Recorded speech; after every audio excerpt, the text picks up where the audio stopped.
friends. Welcome to the Camel Wives podcast, where we are spilling the beans on all the shenanigans that come with being a hunter's wife. I'm Gaby. And I'm Jasmine. And today we are talking Pamper Party and some football shenanigans. So remember to follow our YouTube channel and check us out on TikTok for more wife shenanigans. So tell us, Jasmine, what did you think of the Pamper Party? I thought it was hilarious. It was my first time ever throwing, I'm going to call it a dad shower because that's what I've been going with this whole time. It was my first time throwing a dad shower. So when we started planning everything, we started thinking like, what kind of games are we going to do? Will the guys play the games? What kind of prizes are we going to get? And it was a little bit of a challenge because, you know, women prizes are super easy to get. We like everything and anything. And we usually get Tupperware. Yeah, exactly. And we love it because we use it. But we really had to kind of strategize on what we were going to get because I knew the first person that won the first prize, like everybody would look and they're going to be like, oh, you know what else is in there? And it would encourage them to play the games. So we ended up panning everything out. We got things from gift cards to Sportsman's to like alcohol for the guys to like hunting stuff, just all kinds of different things. Mm-hmm. The games were great. I ended up having to, I guess, narrate or be like the... You were like the game warden. Yeah, the game warden, pretty much, yeah. The first game, I was a little bit nervous to kind of like introduce everything and like kind of get a feel for who's going to play and who's not. It ended up being a really good turnout. Almost every man participated that was there, and I loved it because they all like turned it into like a big old challenge. I did not get to see them do the musical chairs because I was doing the music. It was funny. But it sounded very, very brutal. It was fun to watch. Lou played a couple of the games, didn't he? He did. He played a ton of them. And I thought what I found the most interesting is, so you have like a group of men. Most of them hunt. All of them are super masculine. And they're playing these games where they're like walking across and they're like waddling over there to put their little pacifier in the beer. You know what I found funny about that game though is okay, so you got tall men and you got short men. And the tall men, they would tie it to their waist and they'd leave it like at the knee level, but then you got the short men who would tie it all the way down to the ground. I was like, this is hilarious. And at first Lou tied it low and I was like, you have to remember that you have to put this thing into the bottle. And he was like, oh, I'm like, you're gonna have to squat to get it. Otherwise, if it's too low, how are you even gonna get it high enough? Yeah. You're gonna have to like thrust it forward or something to like get it to swing and hopefully land in the bottle. But I thought that was freaking hilarious. Yeah, the individual that won that game, I ended up asking him, I was like, how many kids do you have? He's like, I don't have any. And I was like, oh, well, by the looks of it, you put that baby pacifier in there really quickly. So I would have thought that you had kids. Good job, man. Good job. Here's your prize. I really liked watching Lou trying to shake the Kleenex box or whatever. That was hilarious. That was great. I didn't know if they were going to participate in that one. I was really not expecting them to do it, and all of them ended up having fun. None of them have twerking abilities. I'm just going to throw that out there. Not a single one of them. It was fun to watch them.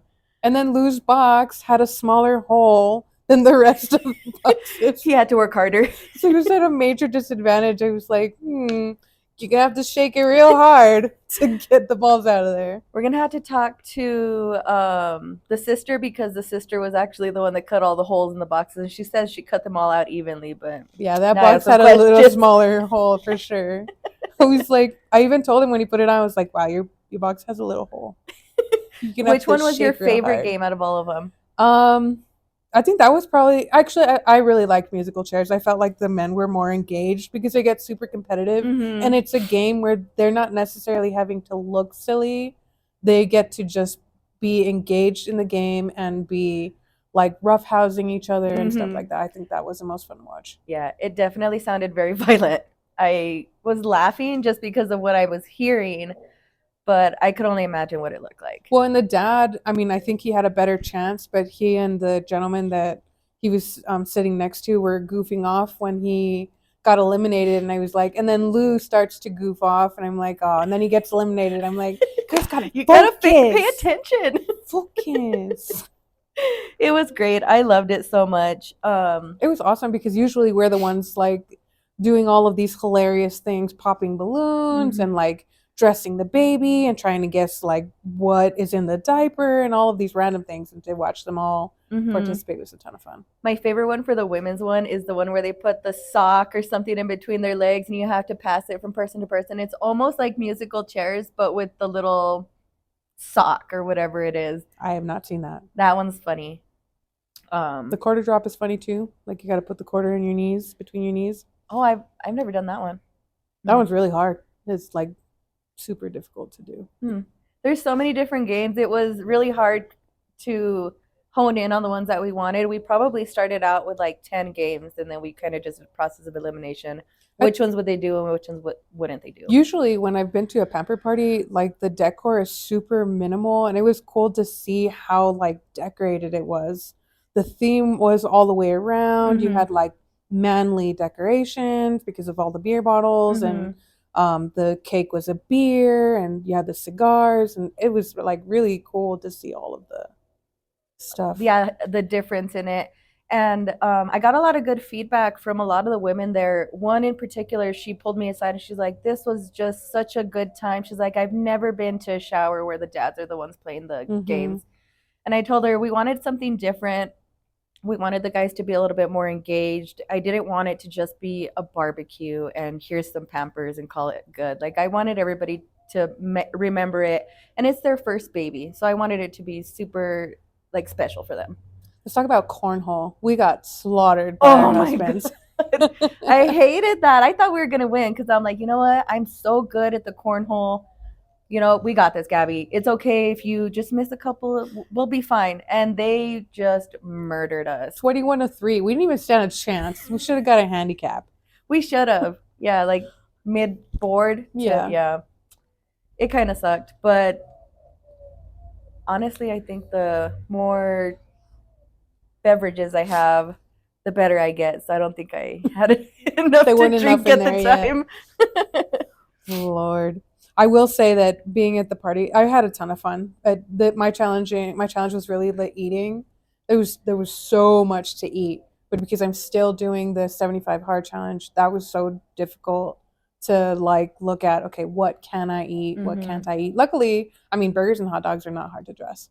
Yeah. So you get a hot dog, you put mustard on it. Mustard has no calories, so you're in the clear. But I did put cheese on it, so call it what you want. But I mean, I dressed a burger. We do that at home. We actually had burgers yesterday, where it's like just the lettuce, and then I like what's it called, the Flying Dutchman kind of burger, where it's got 2 onions. Oh yeah, you sent me that picture the other day. I love that kind of burger. Love. It looked delicious. So good to eat.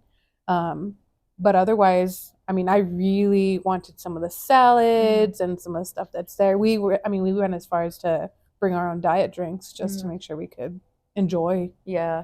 What's been the biggest part of the challenge that's been the biggest obstacle for you? The weekends. Weekends are so difficult. The challenge is not hard. We're doing 2 workouts a day, 7 days a week for 75 days. That is not difficult. Same thing for the diet. The diet's not hard. We're not having any cheat days. We don't drink a ton of alcohol in general, so that's not difficult either. We took our pictures like we were supposed to. Our pre-pictures, we'll take the other ones at the end of the challenge. And then the water is probably the easiest part. Yeah. And then reading at night. But definitely the weekend is the most challenging because it's so chaotic. During the week, it's a perfect routine. I get up, I go to work, I drink my water, we take our lunch break and we go for a walk. Then I get home and I get my second workout in. Then we eat dinner. Then I read, then I go to bed. So all of my stuff is like well calculated as I'm going through the day. But then I get to the weekend and it's just a free-for-all and it has no structure. And I struggle so much on the weekend to get 2 workouts in because I'm like, okay, well, I'm going to do it in the morning. And then the morning passes and I'm like, oh, crap. Now what do I do? Now I got to try to shove 2 workouts in at the same time. Yeah. One inside, one outside. And sometimes I'm doing yoga like right here because I'm trying to get in that second workout. You said Lou gave you an idea, though, to modify your workouts on the weekends, though, right? Yeah, I think the challenge is really, so the idea behind 75 Hard is to build a routine. Or build healthy habits, I guess, is like the real challenge. To get disciplined, build some consistency. And Lou and I had a conversation about the fact that maybe I was a little bit addicted is like the best word I can think of right now, because I was so obsessed with like trying to get the challenge done the way it's intended to be done. But something he said, he's like, you know, the idea behind the challenge is to build discipline and, you know, create these habits that you can sustain for longer than 75 days. And his conversation is true. I mean, the challenge is cool. It's a cool challenge because, you know what? In 30 days, I love to read. The book I'm reading right now is super boring. And I'm like 3/4 of the way, and I'm like, I'm just gonna finish it. Atomic Habits is such a hard book to read. The concepts sometimes don't make sense.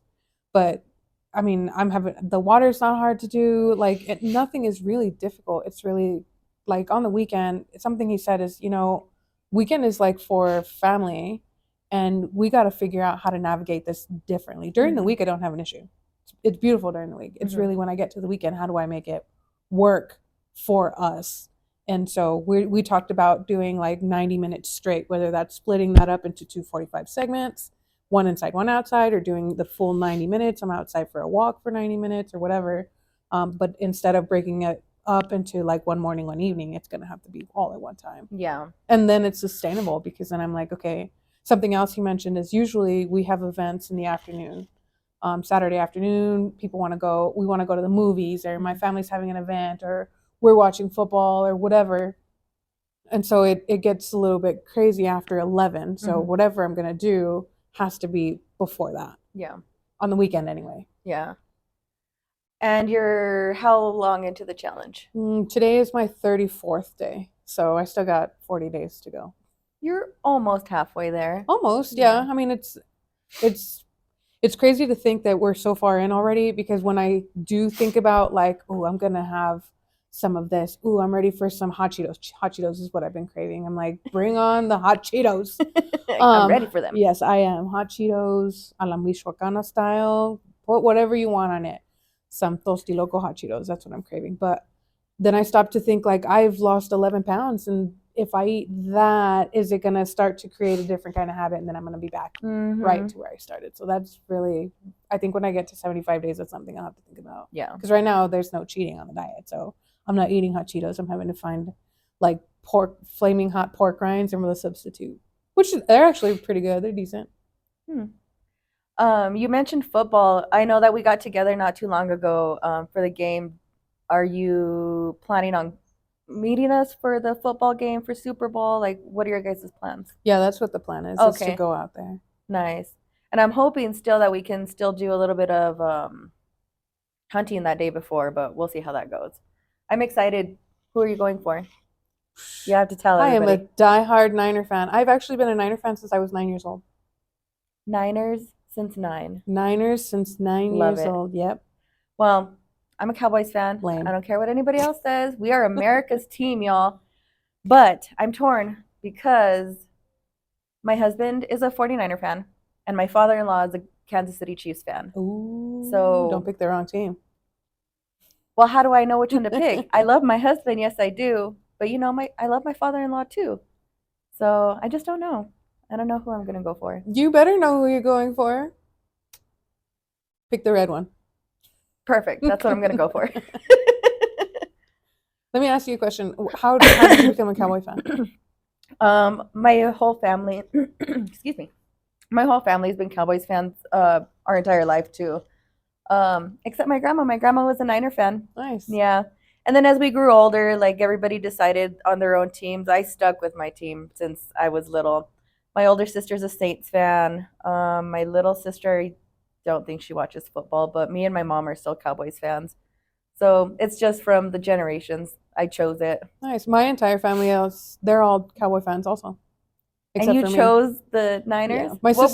My sister and I are, when we were growing up, like any sibling rivalry, we're super competitive. Okay. And so my mom would sit and watch Cowboy games. And so you got Cowboys, Niners in the 90s watching games. And so we're like, all right, who are you going for? And she's like, well, I'm going to go for the blue one. I'm like, cool. Well, I'm going for the red one.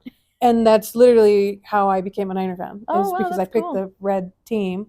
And so now you got my son who's a Niner fan. My brother came and lived with me for a little bit, so he's also a 49er fan. My sister, she's now a Pats fan because her husband is a Pats fan, so it's kind of carried on. Now Lou's a 49er fan. He was a Bears fan, so he picked the better team. How funny how most couples, when they get together, it's either like you're picking my team or I'm picking your team. Mm-hmm. But I've always stuck to my guns. I don't care what team my partner is. I'm never going to switch. I'll support his team, yeah. That's how my aunts and my grandmother are. They are diehard Cowboy fans. Who's your favorite player? My favorite player right now, I'm more of a defensive person. I like to watch like Nick Bosa play, like those guys get in there and knock some people around. Fred Warner. Nice. Tell us about your favorite player. 49er? 49er player. I'm George Kittle all the way. I love that man. He is a great tight end, right? He is a tight end, yes. Love him. He's just, like that grungy, redneck, tall, muscular. So you It's like getting a like man in football pants. Yes. It's getting a little bit not PG, so I better bring it back. Bring it back, bring it back. My Cowboys, I'm definitely a CeeDee Lamb fan. He's absolutely amazing, but the entire team is amazing. Don't lie. I love them. They were America's dream. We are America's dream. That's it. Just kidding. You're over it. Over it. She's over it, guys. Over it. Cut. Typical Cowboy fan. Oh, man. Are you guys going to bring anything to the party? I was going to ask you that. I know he's making the pig. Mm-hmm. What are the sides? Or what do people usually bring for the sides? To be quite honest, I think it's just going to be beans and rice. I'm just not sure if you wanted to bring like an alternative for you guys since you guys are doing the challenge right now. Maybe I'll just bring a salad of some kind. That sounds good. Yeah, because we can't eat pork. I mean, we can eat all the meat. The only thing Just that we're no laying off is like, anything with we're it. laying off the carb. We're being mindful of the carbs because we're being like carb smart, if you will, is really what it is. Yeah, like a hamburger bun just has way too many carbs. Mm-hmm. Like that's just too much. And if I want to, my goal is still to lose another, what am I at? Another 20 pounds. So I still got a ways to go, and bread is not going to stand in my way. Yeah. I'll eat the pig though. I don't have an issue eating the pig. I'm excited for that. I'm super excited for the game. I'm excited for just everything. The food is my favorite. I'm excited. It's been 4 years since the Niners have been in the Super Bowl. Let's talk about the leap year. So what's interesting is Lou and I actually met on a leap year. We met right after the Super Bowl. We met we met February 29th. That evening we met. But so in 2020, the Niners went to the Super Bowl against the Chiefs. Then we have Lou and I met, and now we're in 2024, and Lou and I have now been married 2 years, and the 49ers, Chiefs, and the 49ers are going to win it. Maybe. Like how I snuck that in there? Yeah, I like that. I've been watching a lot of different theories all over TikTok, and they were saying that usually the people that wear the white jerseys are going to be the ones that win. Oh, I saw that. And this year, the 49ers are wearing white jerseys and the Chiefs are wearing red jerseys. So I'm super interested in figuring out, like, are these theories correct? Is it more like, luck? My neighbor, he has like a whole ritual whenever he watches football. He literally has told us several times, he's like, the day of football, I wear my lucky chonies, and I put 4 swipes of deodorant on each side, 1 for each quarter. Oh my gosh. Yeah. That's pretty extreme. Yes, I was like, what, are you serious? 8 total swipes, guys. 8 total swipes. Yep. 4 on each side. Golden rule. Yeah, so I've been kind of looking at all these different theories and like people's like rituals and things like that. So I find it super interesting to see what the turnout's going to be. I mean, we'll see how true it is, because think about what everybody was saying about the logo. It was red and purple. Everybody thought it was going to be Niners, Ravens, and then suddenly you got, the Chiefs take out the Ravens, and then we're like, wait a minute, that doesn't make any sense. Yep. So we're in a place where now we got 2 red teams and there's no purple. Yeah. But doesn't red and gold make purple? I wasn't good at the color wheel when I was younger. I'm just wondering. It's a great question. I'm like, gold is shiny. I don't know. Yeah. But I'm really, really excited to see what the turnout's going to be. It's going to be a good game regardless. I think both quarterbacks want it. They're both hungry. They're both young. Both teams are amazing. So I think it's going to be a really good game. I think it will be great. Look at Daniel over there being a weird stalker. Okay. Do you want to come join our podcast? Come and say hi. Come and say Say hi. hello to all our viewers. Hello. You gotta get low because they're gonna see your panza only. You're speaking to the mic. Hello. Bye, baby. Have fun, okay? Bye, baby. Well, I guess that's our cue too. I guess so. Hey, y'all. Hey, that's all we got for you today. We hope that you guys laughed a little, learned a little, and maybe even peed a little from the laughter. Remember to subscribe to our YouTube channel and follow us on TikTok for more fun content. Thank you so much for listening to today's podcast. We hope everybody has a great night. Until next time, Camel Wives, adios. Adios.